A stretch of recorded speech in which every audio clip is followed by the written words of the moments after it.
This episode may be very disturbing for many people, but I ask you to be open-minded to the what-ifs of humanity. Let me ask you something. What if I told you some elections are decided before you ever step into a voting booth? Not because your vote doesn't count, but because the map was already drawn to decide the outcome. Last week, something happened that most people will scroll right past, but it quietly affects who holds power in this country. It's called redistricting. And no, it's not as complicated as it sounds. Every few years, the lines that divide voting districts are redrawn.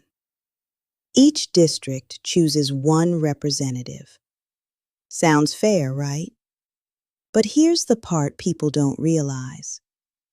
Whoever draws those lines can influence who wins.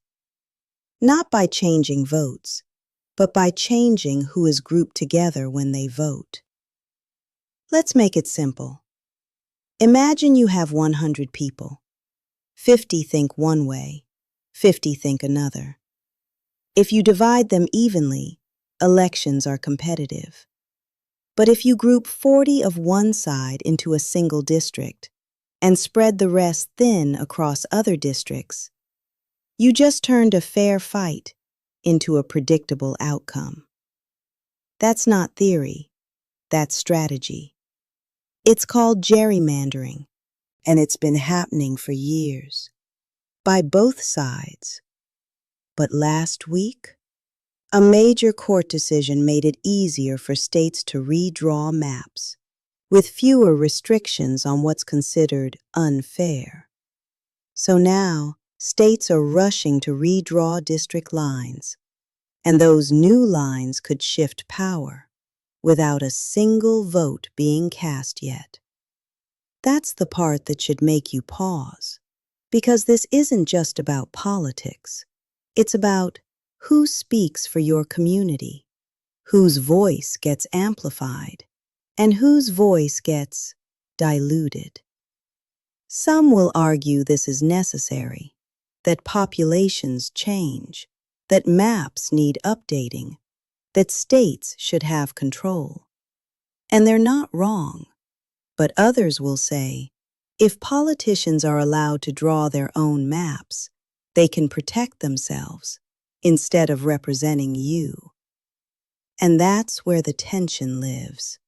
So the real question isn't just, is this fair?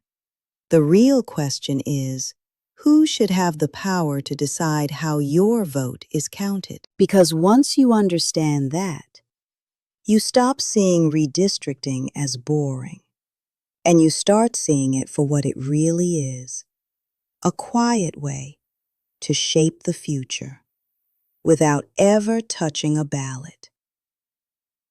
So I'll leave you with this. Do you believe voters should choose their leaders? Or are we okay with leaders choosing their voters? Because the answer to that question changes everything. Before I go, sit with this for a moment. What if the real winner in our elections wasn't a party, but unity? What if people voted based on what they truly believed, not fear, not loyalty, but values? What if peace, community, and basic humanity actually led the outcome? Because if that were the case, then how the lines are drawn wouldn't carry nearly as much power. With peace and unity, Gabby.